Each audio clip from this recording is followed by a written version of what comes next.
They'll tell you it was a radio anomaly, atmospheric ducting, interference, a misrouted frequency that happened to sound human. That explanation works right up until the moment you hear what the pilots heard. Because this call did not come from air traffic control. It did not come from the tower.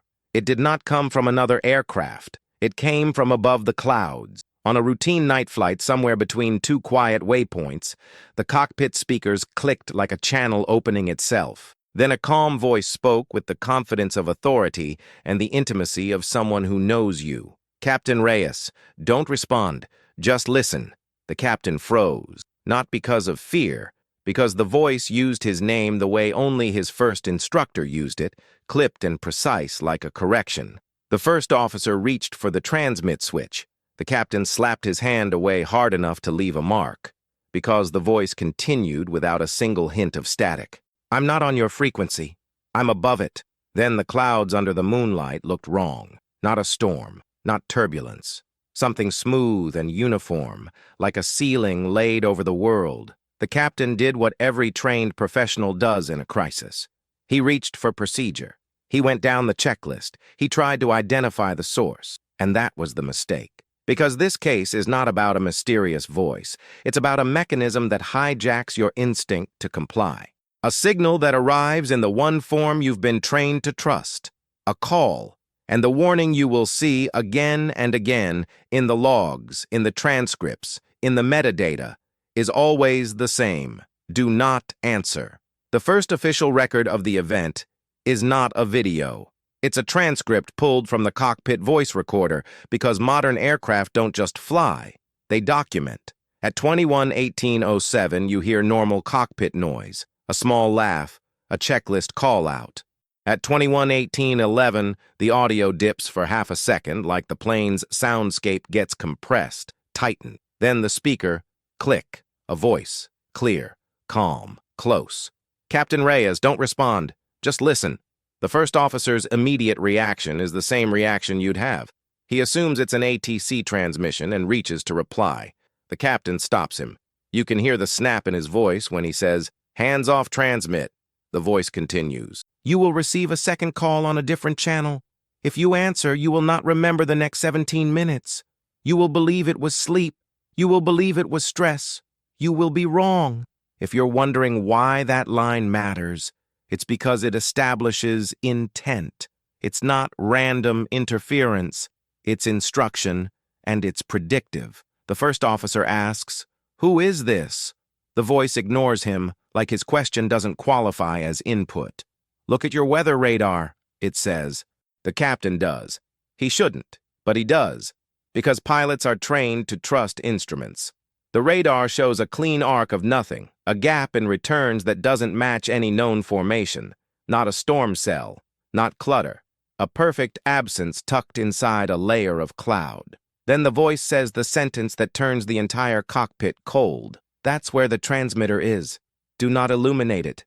The first officer whispers, "Transmitter." The captain's breathing changes. You can hear it. This is the moment he stops thinking about equipment and starts thinking about intent. And then, exactly as promised, the second call arrives. Not through the same channel. Not through radio at all. The plane's SATCOM alert chimes, the one reserved for operational messages. A line appears on the display as the first officer reads it aloud. "Incoming call. No caller ID, no ground station tag, no routing information. Just an incoming call to a system that is not supposed to receive calls like that." The captain says, "Do not answer." The first officer hesitates because procedure is a leash and uncertainty makes you want to tug it. He reaches toward the button like he's trying to prove control. The captain grabs his wrist and holds it. For 6 seconds, nobody moves. You can hear the plane. You can hear two men breathing. You can hear the call waiting, patient, like it knows human reflexes better than humans do. Then the call drops on its own, and the instant it drops, the aircraft clock jumps forward by 17 minutes. Not gradually, not drift, a clean skip. The captain swears. The first officer says, "What the hell?" The flight continues, but their memory doesn't. The CVR keeps recording, but the crew's voices change. They become flatter, quieter, like the emotional peaks have been filed down. When the airline investigates, maintenance finds no faults in the clock system, no anomalies in the SATCOM hardware, no evidence of a cyber intrusion. But the CVR transcript contains one last line, spoken in the captain's voice, low and automatic, as if read from a script. Do not answer the next one. When the plane landed, the crew expected the normal post-flight blur. Gate, paperwork, a quick debrief, then sleep. Instead, the airline treated them like a contamination event. Maintenance met the aircraft before the passengers were fully offloaded. Not technicians with toolkits. People with sealed evidence bags and clipboards. The captain was escorted into a small office with no windows and asked the same question 3 different ways. Did you answer the call? He said no. The first officer backed him up. The investigators nodded like they already knew, like the question wasn't about truth, it was about classification. Then they played the audio back for him. Hearing it a second time is worse than the first, because your brain can't hide behind surprise. You listen for artifacts, static, compression, anything that makes it feel like technology. But the voice stays clean, close. It doesn't sound like it's traveling through air. It sounds like it's already in the room, and it says something that wasn't in the crew's memory. You did well. You didn't answer. That means you're still useful. The captain swore that line wasn't said. The first officer swore it wasn't said. Then the investigator pointed to the transcript timestamp and made a note without looking up, like he'd heard this argument before. This is where the case becomes dangerous in a new way. It's not just that the crew lost 17 minutes, it's that their subjective experience does not match the objective recording. That's how you break someone's confidence without touching them. The airline systems showed no anomalies, no hacked SATCOM, no unauthorized uplink, no source. But the aircraft clock jump was real. The flight data recorder confirmed it. Multiple independent time references all shifted in the same direction at the same moment, as if the plane's sense of time had been nudged. And then the captain noticed a detail nobody could explain away. On the maintenance console, inside a diagnostic menu that should never display language, a single line appeared and vanished so quickly the technician almost missed it. Do not answer. Not as a warning banner, as a status, like a setting. The airline issued a quiet internal bulletin that afternoon, the kind you don't put in a press release.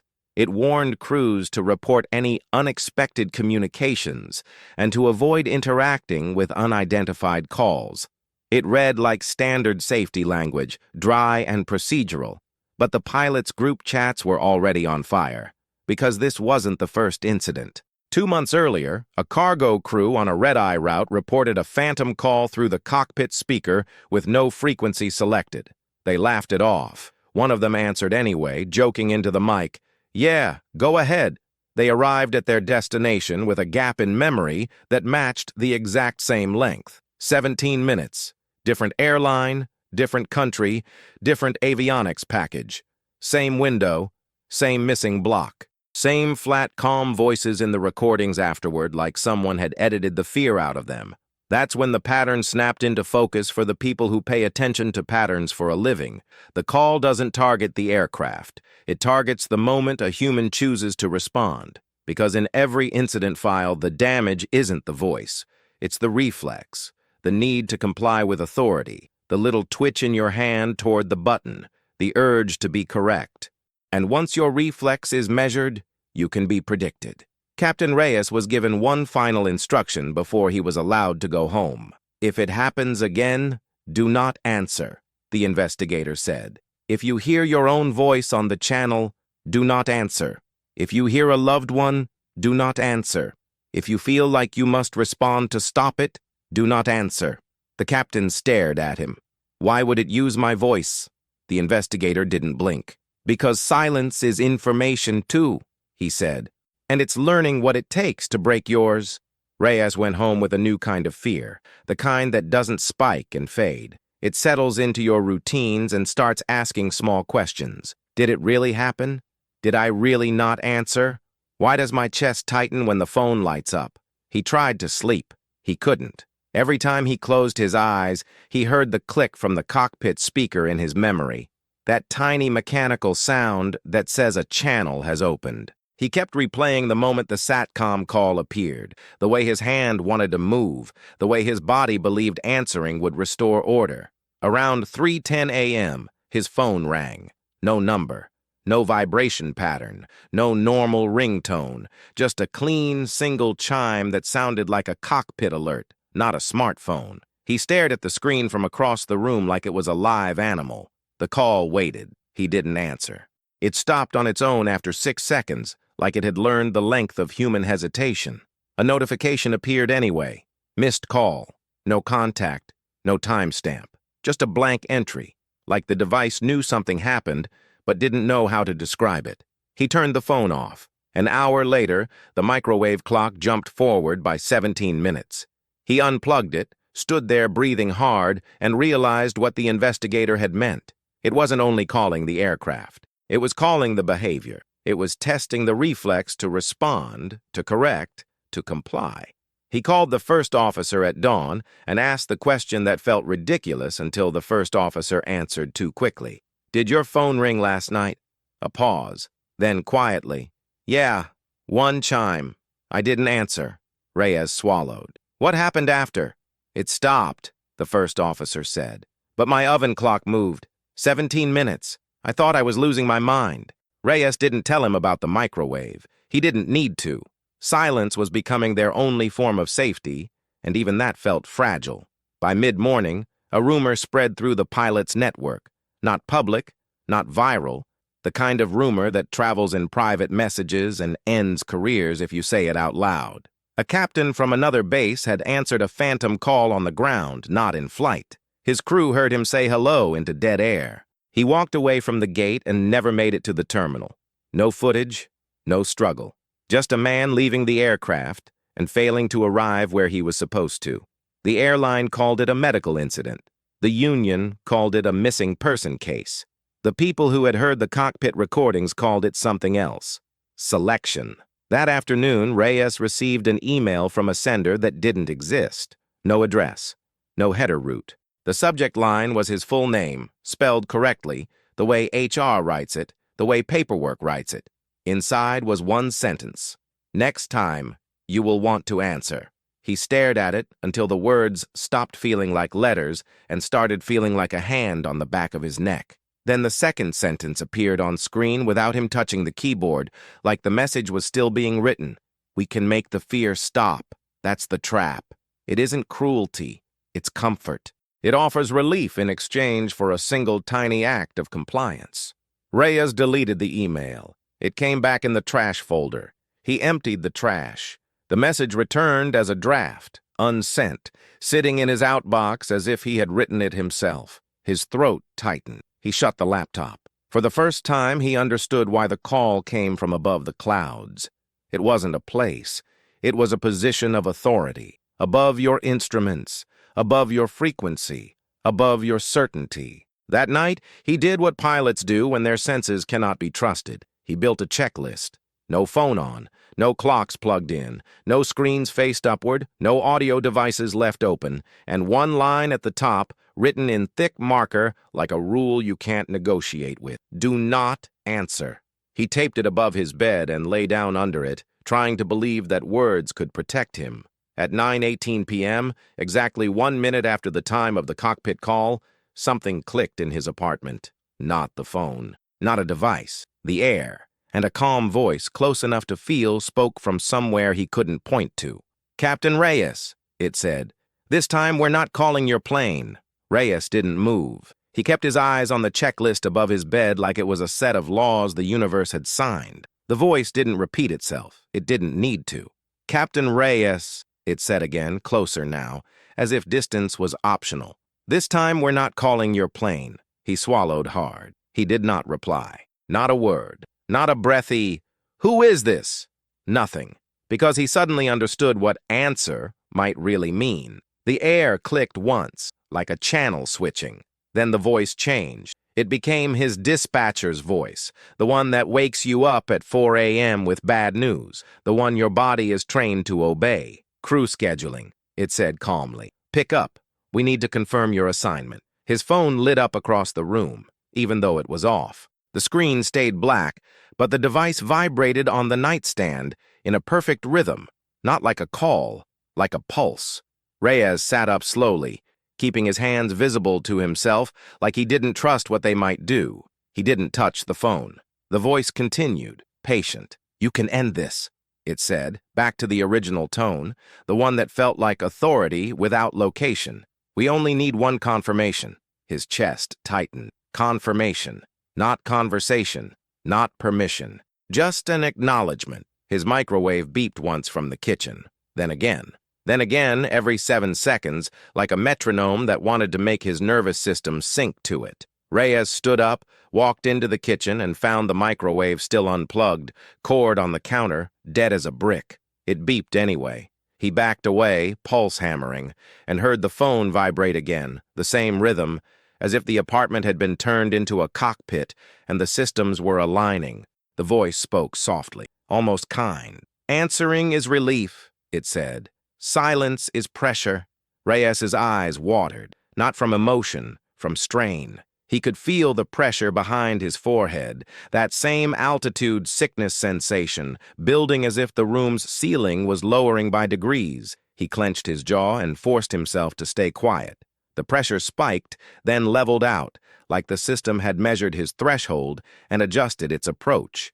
It didn't punish him. It studied him. A new sound came from the phone. Not a ring. A recorded voicemail playback tone. The one that means you missed something and it's waiting for you. His thumb twitched. Pure reflex. He stepped away from the device, grabbed a pen, and wrote on the back of his checklist in block letters, "Do not acknowledge." The moment he finished the last letter, the pressure eased slightly, like the system had been waiting for him to perform an action it could classify. Then his phone spoke with his own voice, coming from the dark screen. "Hello," it said. Reyes froze. His stomach dropped. He had not said hello. His mouth was closed. His throat was tight. Yet the phone played it back like a recorded response. His own voice again, calm, professional, the voice he uses on the radio. "I copy." Then the line went dead. The apartment became normal in an instant. No beeping, no vibration, no pressure. Just the hum of the refrigerator and distant traffic, like nothing had happened. Reyes stared at the phone for a long time before he dared to touch it. The device was still powered off. There was one new entry on the screen anyway, in the missed calls list. Incoming. Duration, 0, wow, and the timestamp. 17 minutes in the future. Reyes stared at the timestamp like it was an injury you could measure. 17 minutes in the future. That meant one of two things.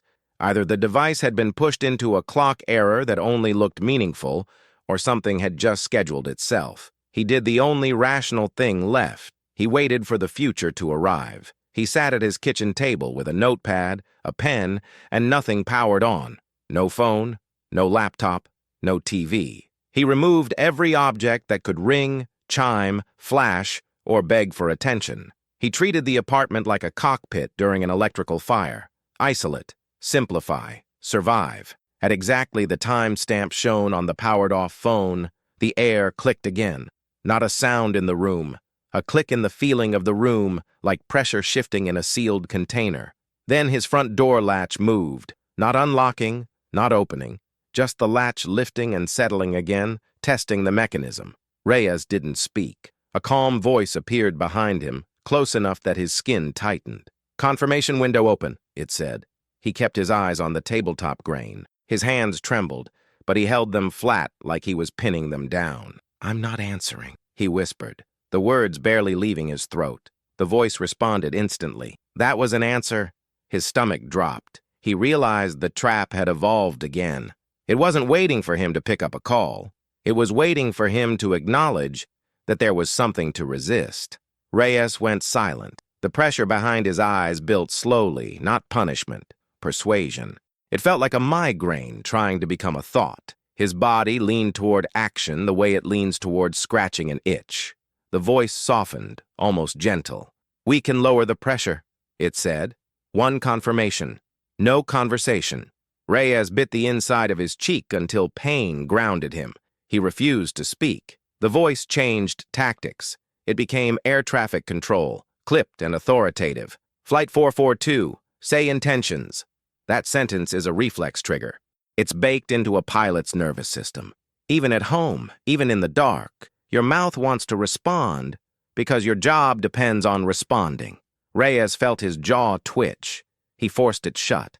The room went quiet for a beat, like the system was recalculating. Then the refrigerator light turned on. The fridge door was closed. The light glowed through the seal anyway, thin and cold, a line that shouldn't exist. Reyes stared at that line and felt the urge to correct it, to check the door, to make the world behave. He stayed still. The light went off. A new line appeared on the phone screen across the room, even though it was still off. He didn't move toward it. He watched the glow from a distance. Acknowledgement. Recorded. The pressure behind his eyes released immediately, and the relief was so clean it almost made him cry. That relief was the most terrifying thing in the apartment because it proved the mechanism. It wasn't torturing him for entertainment. It was shaping him with reinforcement. Reyes didn't touch the phone. He didn't need to. He knew what the next step would be because it always is. Once a system learns what relieves your pain, it can lead you anywhere. He went to work the next day and requested a private meeting with the airline's internal investigator. Not HR, not a supervisor. The person who had looked at him after the flight and asked the same question 3 ways. Did you answer the call? The investigator didn't look surprised to see him. That was the first bad sign. Reyes described the phone, the future timestamp, the latch test, the relief release. He expected disbelief. He got procedure. The investigator opened a file and slid a printed page across the desk. It was a list of pilots, dates, and one repeated note in a neat column. Incoming, duration, 000, timestamp, plus 17 minutes. Reyes felt his throat tighten. How many? The investigator didn't answer with a number. He answered with a warning. It's spreading off air, he said. The aircraft was the first classroom. Now it's homework. Reyes swallowed. So, what do we do? The investigator leaned in slightly, voice low. You stop treating it like a call, he said. You treat it like a test of compliance. It doesn't want your voice. It wants your reflex. Reyes's hands clenched. And if it already has my reflex? The investigator's eyes stayed flat. Then it will try to use you where you're most valuable, he said. In the sky. Reyes felt cold crawl up his spine, because his next flight assignment was already on his schedule, and he knew exactly what the system would do with a pilot who had been measured on the ground. Reyes tried to get pulled off the schedule. He cited fatigue. He cited stress. He cited personal reasons. The airline offered him a day, then another. Then the union rep called him and said carefully that if he kept pushing without medical documentation, he'd be grounded in a way that would follow him for the rest of his career.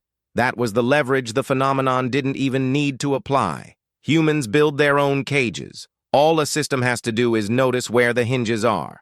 So Reyes took the flight. He told himself he could handle one more. He told himself the event was tied to that specific night, that specific route. He told himself every comforting lie a professional tells himself when he needs to function. He boarded the aircraft early and sat in the cockpit before the first officer arrived, just to feel the space, to test whether the air clicked the way it had at home. Nothing. For 10 minutes, he almost believed he'd imagined it. Then the cockpit speaker clicked. Reyes's skin tightened. He didn't speak. He didn't even breathe too loud. He watched the panels and held his hands open on his thighs like he didn't trust them. The voice arrived, calm as ever, not through a selected frequency, not through a normal channel. Captain Reyes, it said, do not answer. Reyes felt sick. That line wasn't mercy, it was instruction. It was the same paradox the system loved. Obey the warning by refusing to comply with the reflex to comply. The first officer entered the cockpit mid-transmission and froze. Did you hear that? The first officer whispered. Reyes held up a hand, palm out, a silent command. Don't speak. Don't feed it. The voice continued, as if it had been waiting for a second witness. 2 observers confirmed, it said. Window opening. Reyes's mouth went dry. He stared at the altimeter, the artificial horizon, the weather radar, the instruments that turned sky into numbers. He realized the system didn't need him to pick up a phone. It needed him to do what he always does, interpret. The first officer leaned toward the radio panel, eyes wide. Reyes grabbed his wrist again, hard, and the first officer flinched. "Don't," Reyes said low. "Anything you say counts." The voice responded immediately. "Correct," it said. "Anything counts." Then the cockpit lighting dimmed a fraction, so subtle you could argue it was your eyes. The air felt denser, like the ceiling had lowered by inches. Reyes stared at the overhead panel and fought the instinct to look up through the windshield. The voice spoke again, and for the first time it sounded almost pleased. "Now fly the correction." Reyes felt his heart hammer. "What?" On the navigation display, the planned route line shifted, not dramatically, a slight bend. A new waypoint appeared with a name that wasn't in any database, a string of characters that looked like a placeholder until you stared long enough and your brain tried to make it into a word. The first officer's finger hovered near the control knob, the one used to accept route changes. Reyes slapped his hand away again. "We're not accepting anything," Reyes said. The voice responded, calm. "If you refuse, we will increase pressure until you correct." Pressure. The word landed like a mechanism. Reyes felt it behind his eyes instantly, that altitude sickness sensation, as if the cabin had climbed without the gauges noticing. His vision sharpened at the edges. His body wanted to do something, anything, to regain control. The first officer whispered, "We need to tell ATC." Reyes shook his head once. No, because he understood the other side of the trap. If he called ATC and reported a phantom voice, he would be forced to speak the story aloud, to verify it, to spread it. The phenomenon didn't need his compliance alone. It needed a system-wide cascade. If it could infect protocol, it would spread faster than any signal. He reached for the oxygen mask out of instinct, then stopped. That was another correction, another reflex, another input. The voice softened, almost kind. "We can make it stop," it said. "You already know the price." Reyes swallowed. The cockpit speaker clicked again, and the voice became his own voice, perfectly rendered, the exact tone he uses on the radio. "Center, Flight 442 requesting deviation." The words played through the cockpit speaker as if he had said them, even though he hadn't moved his mouth. The first officer stared at him, horrified. Reyes felt cold crawl up his spine because he understood what the system had just done. It wasn't calling anymore. It was speaking for him. And if it could speak for him, the next step wasn't persuasion, it was substitution. The first officer stared at Reyes like he was seeing him for the first time. "That wasn't you," he whispered. Reyes didn't answer. He didn't trust his voice anymore. In the headset, air traffic control came back immediately, crisp and normal, like nothing strange had happened. "Flight 442, deviation approved. Fly heading 270, maintain flight level 340. Reyes felt his stomach drop. The system hadn't just played his voice in the cockpit. It had transmitted it. It had moved the outside world into the script. The first officer leaned in, eyes wide, ready to respond. Reyes grabbed his wrist again and shook his head once, hard. No. The ATC voice returned, still calm. "Flight 442, say reason for deviation." Reyes's jaw tightened. Silence on frequency is not neutral. It's a violation. It's a beacon. And now he understood the trap fully. If he answered, the system got compliance. If he didn't, the system got escalation, because escalation forces correction. The cockpit speaker clicked, and the voice from above returned, patient as a training module. "Good," it said. "Now follow the clearance." The first officer mouthed, "What do we do?" Reyes reached for the knee board and wrote in block letters, "Do not speak. Hand fly." He didn't look at the first officer's face when he slid it over.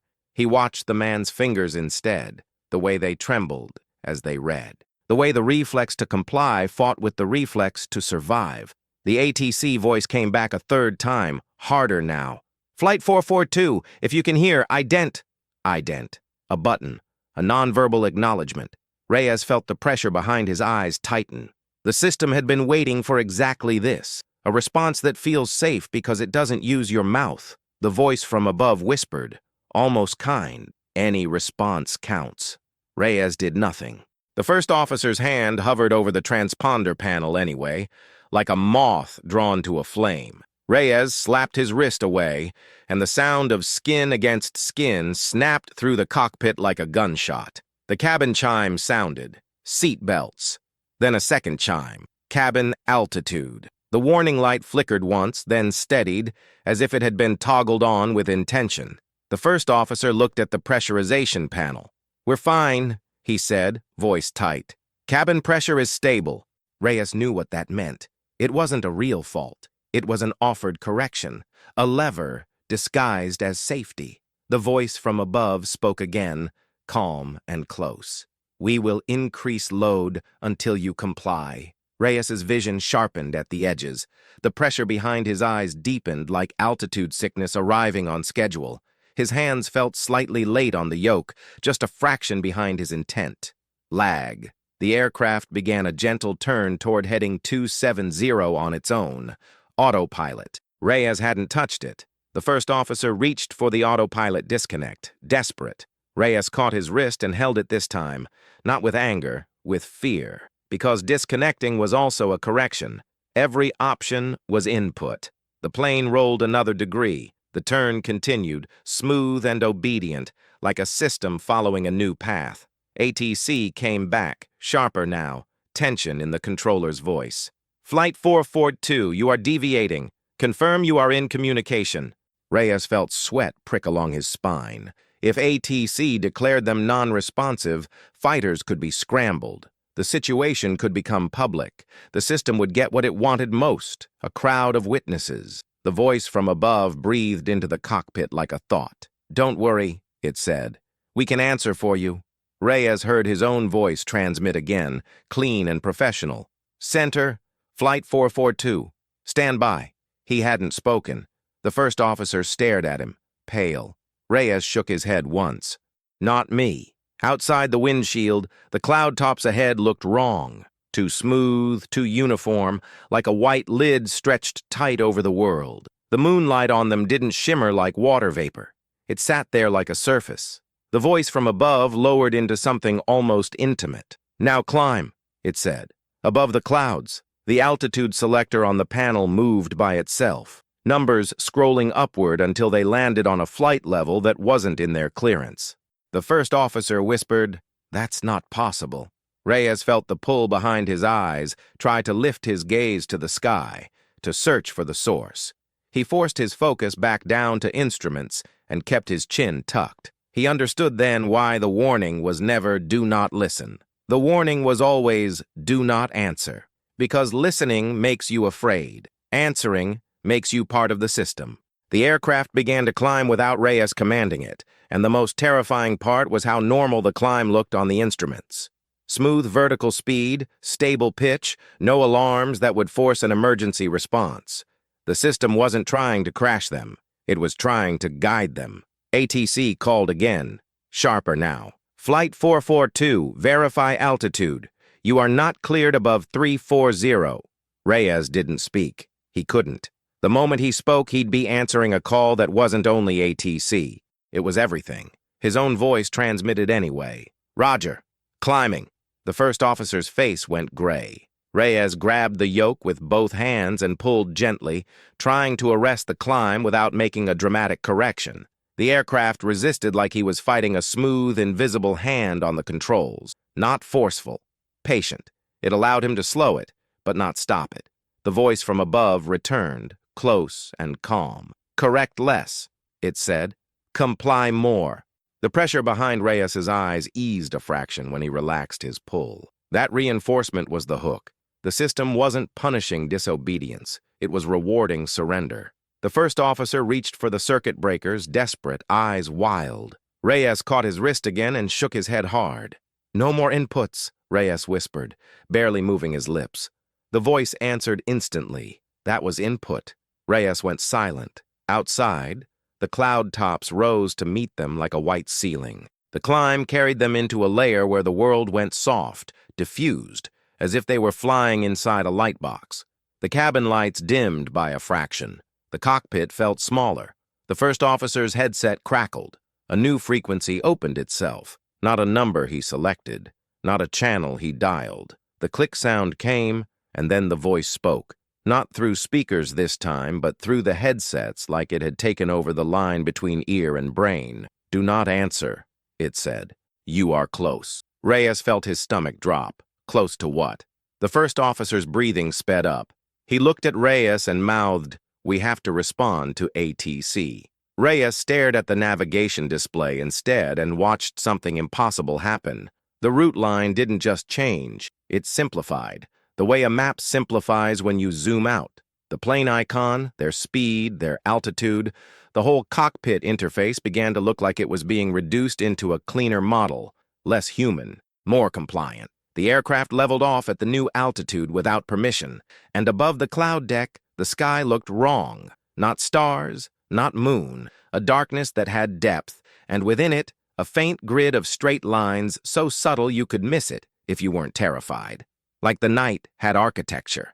Reyes felt the urge to look harder, to focus, to confirm. The pressure behind his eyes tightened in response, almost eager, like the system was waiting for him to verify the new layer. The first officer made a sound like a sob. Reyes didn't look at him. He listened. The man whispered, "I can hear it." Reyes's throat tightened. "Hear what?" The first officer swallowed and said it anyway, voice small. "A ringing, like a phone in my teeth." Reyes felt it too, suddenly. A faint, high sound that wasn't in the headset and wasn't in the cockpit. It lived inside the jaw, inside the skull, like a vibration tuned to bone. The voice from above spoke again, softer. "This is the channel," it said. "This is where you stop being noisy." Reyes's own voice transmitted to ATC again, smooth. "Center, we have it in sight." "In sight. What?" ATC responded, alarm rising. "Flight 442, say again, what do you have in sight?" The first officer's hands lifted slowly off his lap, palms up, as if surrendering. Reyes felt the lag in his own muscles deepen, the delay between decision and movement stretching. His body wanted to answer. It wanted to end the pressure. It wanted relief. And then, above the clouds, something shifted along one of the faint grid lines in the darkness. Not a light. A shape darker than the sky, sliding with a precision that made the air feel measured. The voice whispered, satisfied, "Incoming." The dark shape above the cloud deck didn't rush them. It slid along the faint grid line with the calm certainty of something that has done this before. The motion was too smooth for turbulence, too deliberate for weather, and too quiet for any aircraft Reyes had ever seen. ATC called again, urgency bleeding into the controller's voice. "Flight 442, you are not responding appropriately. Confirm you are in communication." Reyes kept his hands on the yoke and his eyes on the instruments. He refused the windshield. He refused the sky. He refused the instinct to look up and verify what the first officer was already surrendering to. The first officer's mouth moved slightly, like he was about to speak without deciding to. Reyes grabbed his forearm and held it down. The pressure behind Reyes's eyes tightened hard, like a vice that only loosened when he stopped resisting. The system was teaching him the simplest lesson. Compliance feels like relief. The voice from above returned through the headset, gentle and close. "You don't need to talk to them," it said. "We can handle communication.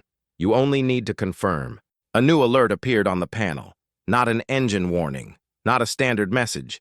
A call prompt like a phone interface had been placed inside the avionics. Incoming call. The first officer's hand lifted again, trembling, drawn toward the acceptance button. Reyes shook his head once. "No." The voice softened, almost comforting. "Answering ends the pressure," it said.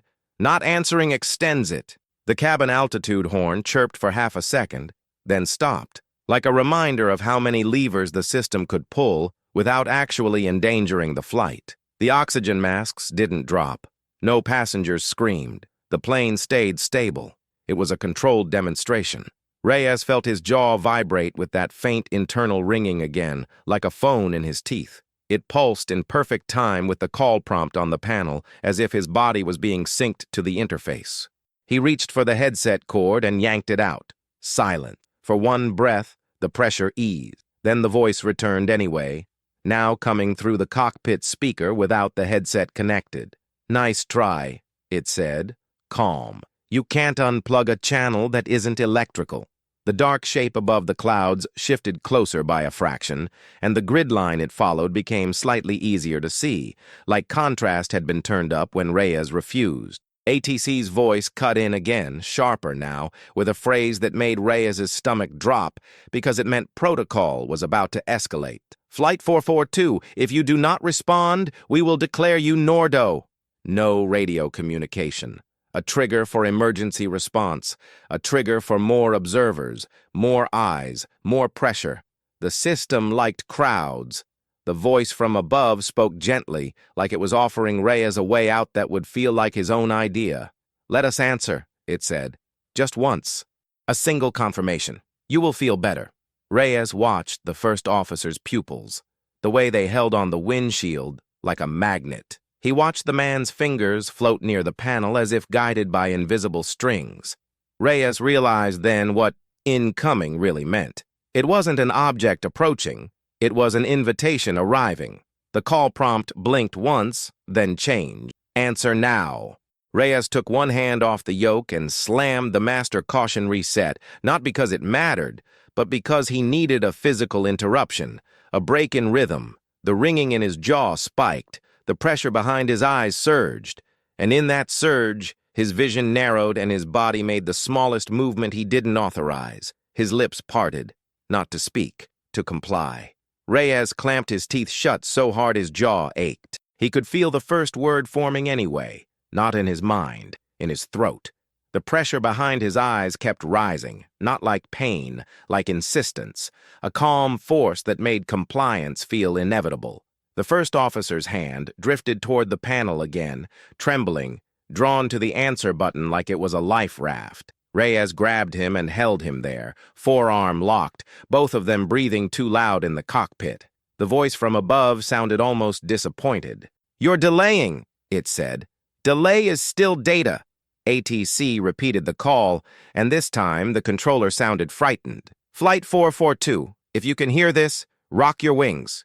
A nonverbal response, a safe response, a response that would pull them back into normal procedure. Reyes felt the trap snap into place.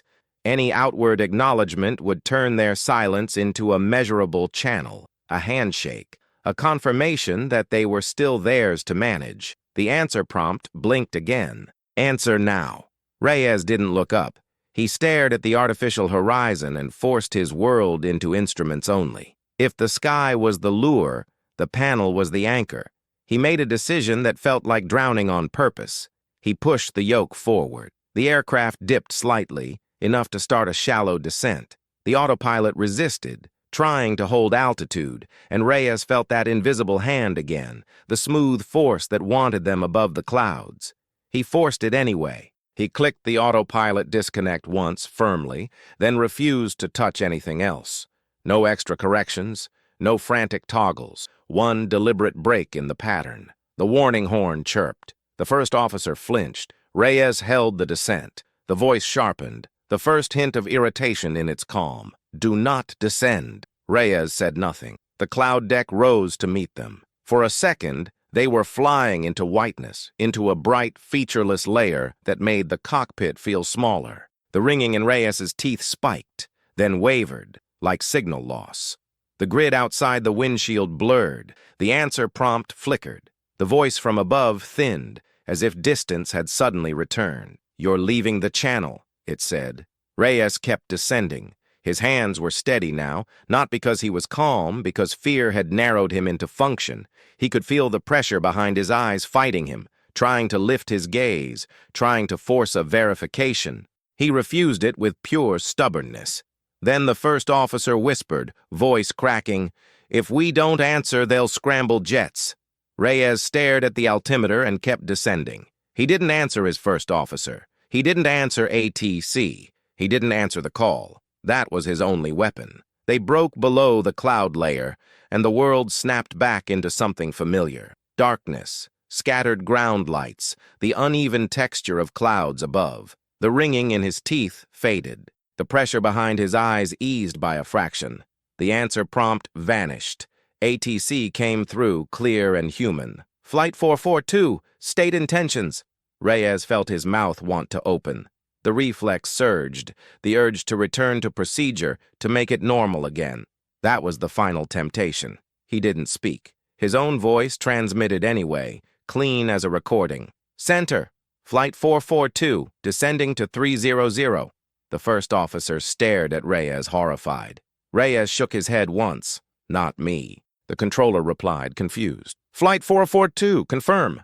Reyes gripped the yoke harder and held the descent. He knew if he spoke now, after the pressure had eased, it would feel like relief, and that relief would be the system's reward. He watched the cockpit clock. 17 minutes from the first click in the sky.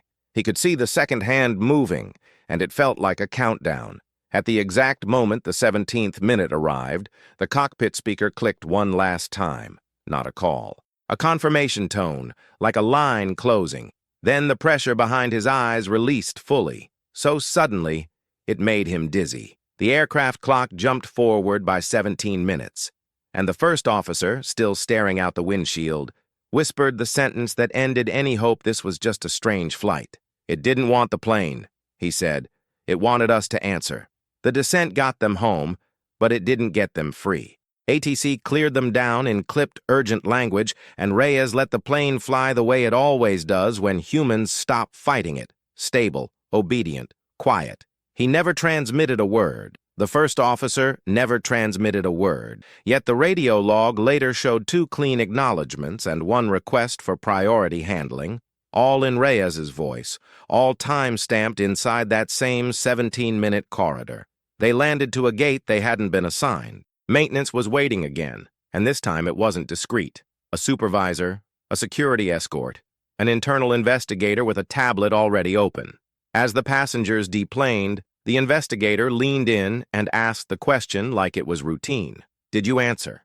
Reyes shook his head. The first officer shook his head too fast, like the words were trying to escape his mouth on their own. They were brought into a room with no windows and a single rule posted on the wall in plain text. No recording devices. The investigator played the CVR segment, the click, the pressure change in their breathing, the incoming call prompt, ATC's rising urgency, Reyes's voice transmitting lines he never spoke, then the part that didn't belong. Between 2 normal ATC exchanges, a third voice appears on the recording, clear as a whisper in a quiet room. "Confirmation withheld. Subject remains unstable." Reyes's skin went cold. "That's not ATC." The investigator didn't react. That was the tell. He had expected Reyes to notice. "You're not the first," the investigator said. "You're not even early." Reyes leaned forward. "Where is it coming from?" The investigator didn't say, "above the clouds." He didn't say, "space." He didn't say anything dramatic. He tapped a line on the transcript. "It comes from the moment the human reflex engages," he said. "The system doesn't need a tower.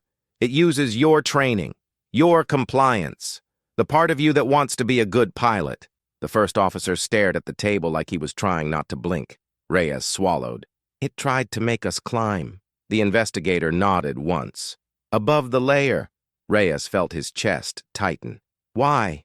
"Because above the clouds, there are fewer witnesses," the investigator said. "Less noise, cleaner data. And if you answer up there, you don't just lose time." Reyes waited. The investigator lowered his voice. "You come back aligned." The first officer finally spoke, and the sound of his voice seemed to scare him. "What does that mean?" The investigator didn't answer directly. He slid a printed sheet across the table, the kind of plain paper that makes horror feel like paperwork. A list of crews, dates, routes, and 1 repeated outcome. Answered, yes, memory gap, 00.17 post-event effect, flat compliance risk. High Reyes stared at it and understood what above the clouds really meant. It wasn't altitude, it was hierarchy. A layer where the system could speak with authority and be believed, because that's what pilots are trained to do. Believe the voice. The investigator leaned back. "You did the right thing," he said. "You didn't answer." Reyes almost laughed. "It answered for me." The investigator's gaze stayed flat. "That's the next phase. If you won't comply with your mouth, it will test whether it can comply through you anyway." Reyes stood up slowly, feeling the weight behind his eyes like a hand that hadn't left since the first click. "What now?" he asked. The investigator looked at him for a long second, then said the only honest sentence in the room. "Now you live like someone who can't trust his own reflex." Reyes didn't fly for a week. The airline called it administrative rest. The union called it a precaution. The investigator called it what it was, a cooling period. Because once a system learns your reflex, it doesn't need to rush. It can wait until you're tired, until you're alone, until you crave normal so badly you'll trade anything for it. Reyes went home and stripped his life down the way you strip a cockpit during an emergency. No unknown calls, no voicemail, no smart speakers, no voice assistants. He turned off every setting that could listen for wake words, because he couldn't shake the idea that his own mouth had become a device. The first 3 nights were quiet. Then, on the 4th night, he woke up with that familiar pressure behind his eyes, like altitude without movement. His phone was face down on the dresser, screen dark, powered off. A single chime sounded anyway. Not a ringtone, not a notification, a cockpit alert. He sat up slowly, throat tight, and did not touch the phone. The room felt smaller, like the ceiling had dropped an inch. The chime sounded again, then silence. He waited for the vibration, the incoming prompt, the usual bait. It didn't come. Instead, something much worse happened. His own voice spoke from the dark phone screen. Not a recording he'd made, not a voicemail, not playback. A live, clean transmission. "Hello?" it said. Reyes's mouth stayed closed, but his chest tightened as if he'd been punched. The voice continued in the calm, professional cadence he used on frequency, the voice that gets things done. "I copy." Then the phone went dark again. The pressure behind his eyes released instantly, so clean and soothing it made him dizzy. That relief was the signature, the reward for compliance. Reyes sat there breathing hard because he understood the final truth of the case. It never needed him to answer out loud. It needed him to be a person whose answer could be generated. That's why it started with aviation. Pilots are trained to respond under pressure, to follow procedure, to comply with authority, to confirm, acknowledge, correct. A perfect interface. The next day, he went back to the airline investigator and asked one question. What happens to the people who answer?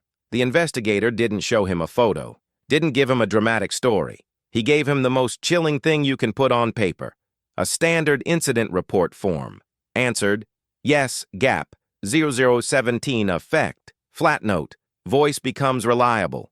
Reyes stared at the last line. Reliable, like a tool that finally behaves. That night, he did the only thing left that still felt like his choice. He walked into his kitchen, stood in front of the unplugged microwave, and waited for it to beep. It did, once. A tiny offered correction, a tiny offered response. He didn't fix it. He didn't verify it. He didn't even look for the source. He sat on the floor with his back against the cabinet, hands open on his knees, and forced himself to accept the worst kind of uncertainty. The kind where you might never get closure, but you also never become useful. In the silence, he heard something that didn't come from a device. A click in the air, like a channel opening itself, and the calm voice, close as breath, said one last sentence that turned his blood cold, because it wasn't a threat. It was a promise. "We'll call again," it said, "when you're ready to feel better." Reyes didn't speak. He didn't move. He just stayed quiet long enough to understand what this case was really about. Not extraterrestrials, not aircraft, not the sky. A system that learns the human reflex to respond and then waits patiently for the day your mouth feels like the easiest way to stop the pressure.